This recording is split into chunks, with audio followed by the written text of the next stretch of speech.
What is it? What is this white stuff? Mysterious. How cute. Hi friends, welcome to Funshine Fab Crochet. I am Kelsey and today we're talking all things spooky. But first, I have a really exciting announcement, and it's the reason I'm dressed like a hamburger. Several videos ago, I commented in a video about how I was dying to have this purse by Betsy Johnson, and it is a hamburger. Actually, it's a cheeseburger. I don't do a lot of purses. I usually just crochet my own bags. Like, I had to have this purse, but I just couldn't justify spending the money myself. Here she is. My mom got it for me. Are you watching, Kimbo? This one's for you. And I know what you're thinking. You weren't willing to spend $128 on yourself? No, I was not. The lettuce is like chiffon. I just noticed that. And the patties are sequin. It's so cute. I saw one at Marshall's, I think, a long time ago. No, it was TJ Maxx. But it was too small to even hold my phone or anything. And this one's hot pink on the inside. It's big enough for my wallet, my keys, my phone, a tampon, drug paraphernalia, you name it. Today, when I say we're talking all things spooky, I mean it is a story time video. Storytime videos are what made me fall in love with YouTube, and looking back now, I'm like, those people were definitely dramatizing their stories, and I'm not gonna do that. I compiled 3 mysterious things that have happened to me in real life. These stories are 100% true to the best of my knowledge. I know the human memory is not that reliable, but I've put them in order from least to most mysterious, I guess. Most to least explainable. They're going to be told chronologically, but that's just a happy accident. These are the order in which they happened in my life as well. However, it's not just a story time video because that would be boring and that's not what we do here. Hello. I'm also going to be crocheting something. Crocheting what? Okay, I hear ya. We're getting to it. Let's just say it's something mysterious, something out of this world. Oh, it's a mess over here on this table. Why didn't I clean that? We're going to be making an alien together. I have never made an alien before, which is crazy because I love aliens. I love all things mysterious. I love all things unexplainable. I'm a little bit of a conspiracy theorist, but nothing crazy, okay? So grab a blankie, grab a drink, grab a craft, grab whatever you want to grab, and let's get abducted together. Don't turn down the lights though, because these stories are a little bit spooky. We are going in with a 4mm hook. If this video seems choppy, it's because I've never done a story time, at least not long-winded ones, while I was crocheting, and I am having to count. And this is my first time ever making an alien, so yeah, if things seem choppy, I apologize. But to set the scene for the first story, I was about 19 years old. I'm not sure exactly. And I had a friend that I had been friends with for years. I'm not gonna say her name because I don't know if she wants me to share this. I did not ask permission, okay. Hope she's doing well though. We had been friends for years and I had stayed the night with her for years. And she had always kind of like laughed and talked in her sleep a little bit. You can probably tell where this is going. There are 3 stories within this story because these 3 things happened on separate nights. And I've also put these in this in order from least to most spooky. Basically, to cut to the chase, she started sleepwalking. And when I say sleepwalking, I don't mean like, oh, walking around the house. I mean like doing spooky stuff to me. The first night, this is not scary at all. It was just odd and it tipped me off that maybe there would be more to come. And I was right. She woke me up in the middle of the night, like shaking me.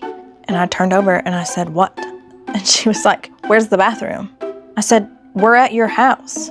She said, I know, but I can't find the bathroom. I was like, it's the first door on the left. It's right here beside us. She'd lived in this house for years, like since before I had known her. That's no big deal, obviously. It got worse. A relevant part of this story is I was a heavy sleeper at the time, but one night I just woke up. No noise, she wasn't talking to me, she didn't shake me this time, nothing. I just happened to wake up and I just happened to roll over.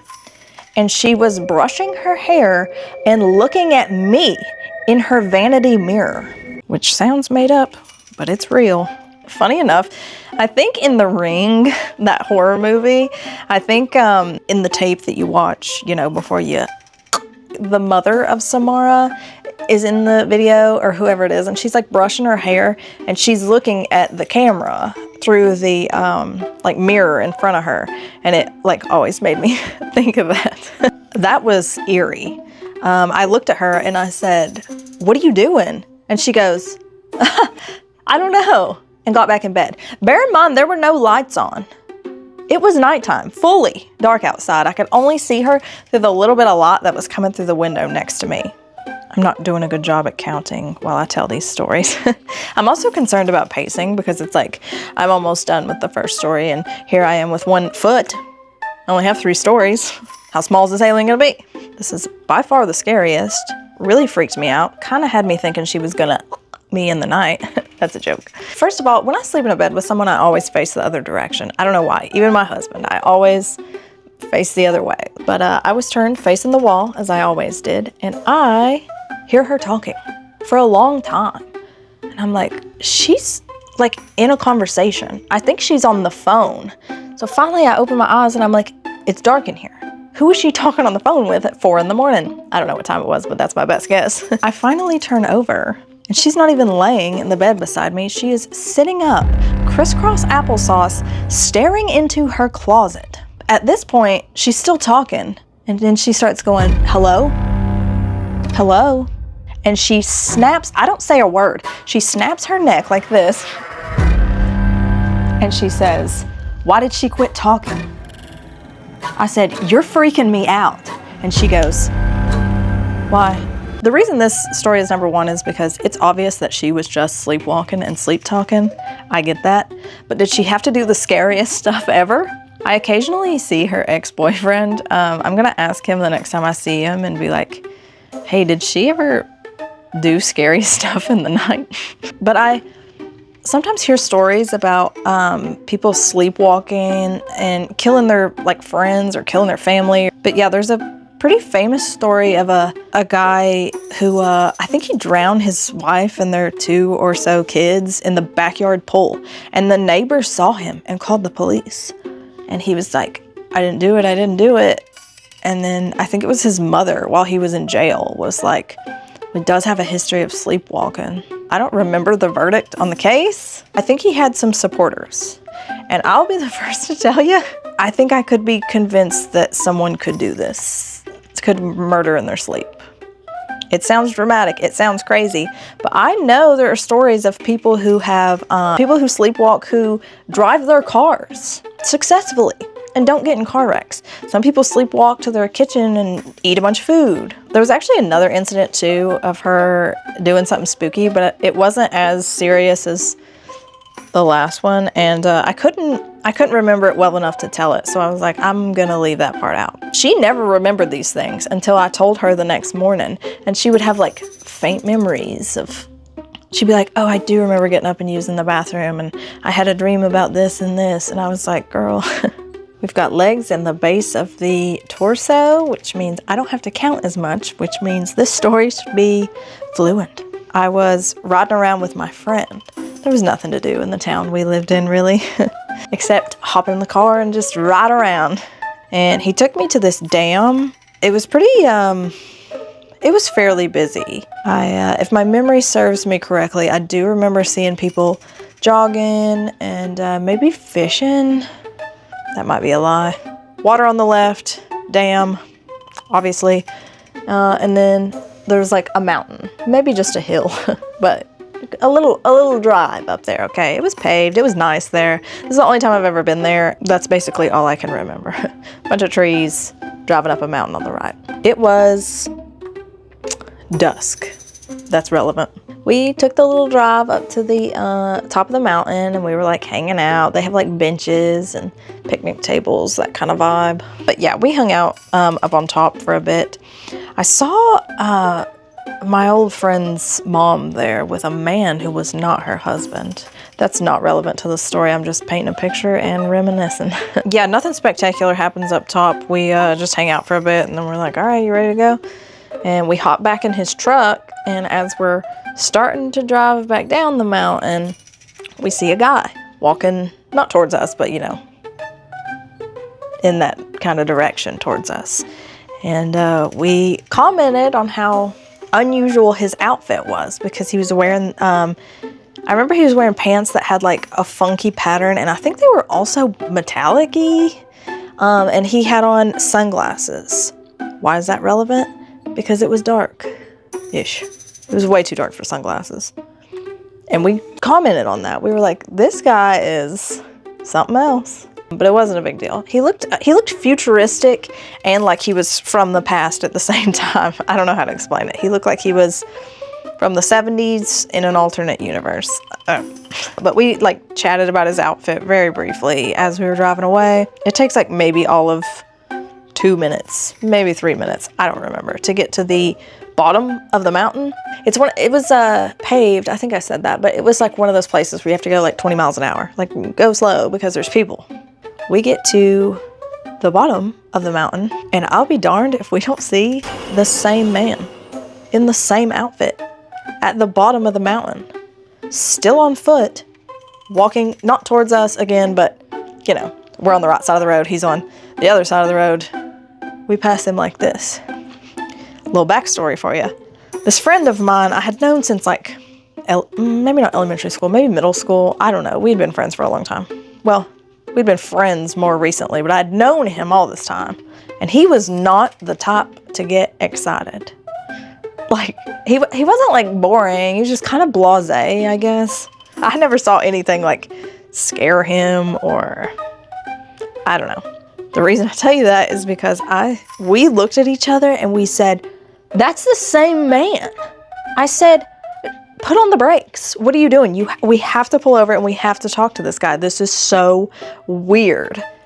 And he looks at me and he goes, he's really country. He looks at me and he goes, now Kelsey, I ain't gonna do that because that freaked me out. I was like, oh, if it freaked him out, we better go. He had chill bumps. I was like, okay, that's crazy. I can only assume this was like twins who were just like screwing with people, because what other explanation is there? Did this guy time travel down the mountain just to walk in the same direction? But then when he was like, no, that freaked me out, I was like, you know what? If it freaks you out, it's enough to freak me out. Let's get out of here. I just spit everywhere. But yeah, I think almost every mysterious thing like that has an explanation. I do assume it was just, I mean, maybe it wasn't people just messing around, like trying to be funny. Maybe it was a crazy coincidence. Just two people wearing metallic pants that look like a lava lamp and sunglasses. By the way, this was the dead of summer. I don't know if I mentioned that. So it's not like this was a Halloween costume. And you know, before I tell you this last story, I would love if you have a crazy story to tell me in the comments, because I will read all of them. The thing that even inspired me to do this story, or this story time video, I guess, is I was scrolling through Instagram and a girl had just gone through and read a Reddit post, comments on a Reddit post that was like, what's something unexplainable that's happened to you, or something like that. And she like read a bunch of them and I was like, that's crazy, because one of them she read reminded me of the story that I'm about to tell you next. But yeah, like I said, I love all things unexplainable and spooky. So if you have any stories, please tell them to me. I'm very curious. Also, if you enjoy this kind of thing, let me know in the comments. I feel like a lot of weird things happen to me. These are just like the 3 that I thought were most story worthy. I'm 100% sure I could come up with more, because I just feel like strange things happen to me. Strange coincidences happen to me a lot. Let me work on this alien and I will be back with the craziest story of all. Okay, we have arms, but after this story you won't. What does that even mean? The story's so spooky, your arms are gonna fly off. I'm working right now on making the head alien shaped, you know, the way it kind of tapers when you think of an alien, but I'm not sure how skinny I can get it at the bottom and it still connect, because I don't generally put a neck on my plushies. Like I said, this last story is the least explainable for me. Even after all these years, I still have no reasonable explanation other than maybe I blacked out. I was at Austin's house before we were married. We were just engaged at this point, and he had gotten me earrings. They were just these cute little pineapple earrings. Yeah, they just had little fake opals like glued onto them. They were super cute, just simple little studs. So I wore them in my like cartilage piercing up here, not in my lobes. So I wore them one at a time. that's important to note because I wore the first one for months or years, I'm not sure. And then one day when I was looking in the mirror, I realized that the little fake opal had fallen off. And you could see where the glue was and where the opal was supposed to be. There was no fixing it, so I just threw it away. And then I went and got the other one and replaced it. And I wore that one for months or years, who knows. But one day I was at Austin's house, it was morning, and I was brushing my hair and looking at myself in the mirror. And my hair, I guess, got wrapped around the back of that earring, or the front, while I was brushing, and it ripped it out. I looked for the parts of this earring forever. I looked in the hairbrush, I looked in my hair, I looked in my clothes, I looked in the floor. I was like, I guess both those pieces, front and back, just went down the sink. That's all I could come up with, because I couldn't find them anywhere. I was a little bummed about it, but it wasn't, you know, the end of the world. I went on about my day, and then that afternoon, I drove to my house, which was 99 miles away, bear in mind. Exactly 99 miles. And I get to my house, I open my bedroom door, I look in the carpet, and what do I see? The earring in the carpet, front and back, attached to each other. And it was the one with the opal. So it's the one that was in my ear that morning, front and back, that got ripped out, attached. I have absolutely no explanation for how this happened. I posted about this on, it was Twitter at the time, but I guess it's X now. I actually went back, I re-downloaded X and logged into my account and scrolled back as far as it would let me, and I tried to search and find the post I had made about this happening to put in here as proof. Well, not proof, I guess, but just, you know, to figure out when it was, refresh my memory, that type beat. Yeah, I went back to look for it. Yeah, it wouldn't let me go back that far. I did end up deleting my account though, because my posts were really embarrassing.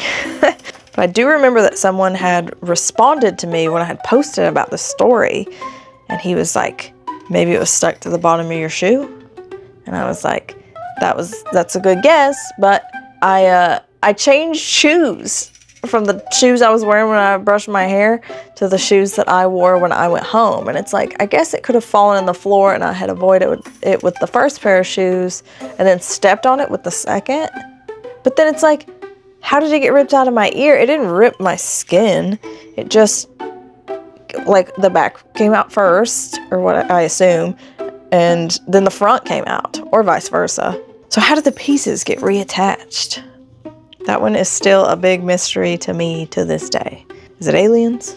I guess it was just a glitch in the matrix. It gave me almost like a weird out-of-body experience. Kind of the only time I've ever felt that, except one time I had really intense deja vu and got like chills, and I swear I could like see myself in third person for a second. Eerie. Anyway though, we moved out years later from that house when we bought this house, and we cleaned, and there was no earring, obviously, because, you know, it was at my house. I don't remember ever wearing it again after that.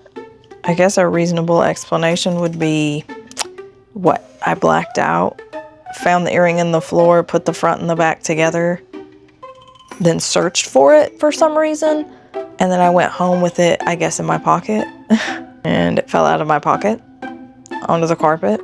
I don't know what happened. But yeah, the comment on Reddit that had reminded me of this story, I think the girl said that she was like a young kid, and I think she was also brushing her hair and ripped out an earring. And they looked for it and they found it years later in her hair. And it's like, oh, maybe it like got in the floor and then she laid near it and it got stuck in her hair years later.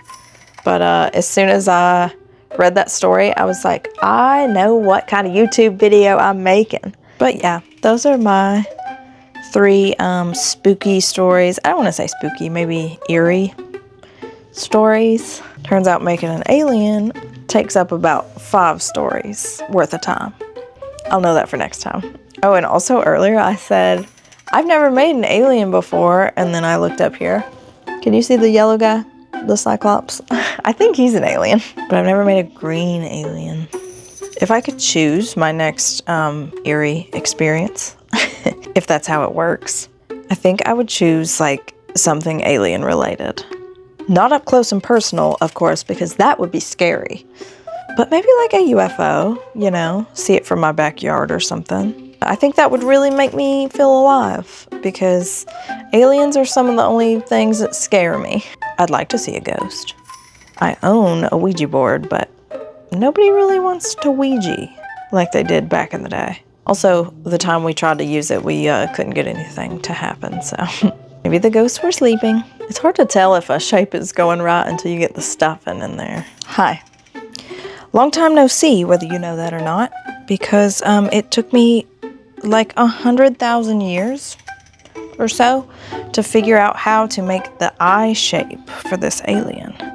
And then, even after I made the eye shape, it took me a second to figure out how to sew them on as well. But here we are. The head's finished. Sewing on the head is so unfortunate if you sew it on crooked because you really have to go back and undo every stitch. And that is a pain.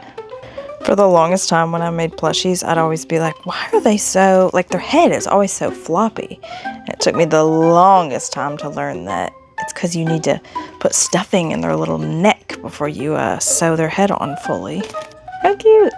Yeah, as always, subscribe if you like this kind of thing. I'm always making different kind of stuff and doing different craft with me type videos and tutorials. I'm actually working on a tutorial right now and it's taken every bit of my brainwaves. So it's taken me all week to even write like the first half of it. But I post videos every week, sometimes multiple times a week. So subscribe for more of that Bologna and leave me comments of your crazy stories, but also any ideas you have for future videos because I'm always looking for new ideas. Thanks for getting abducted with me and I will see you guys soon. Bye.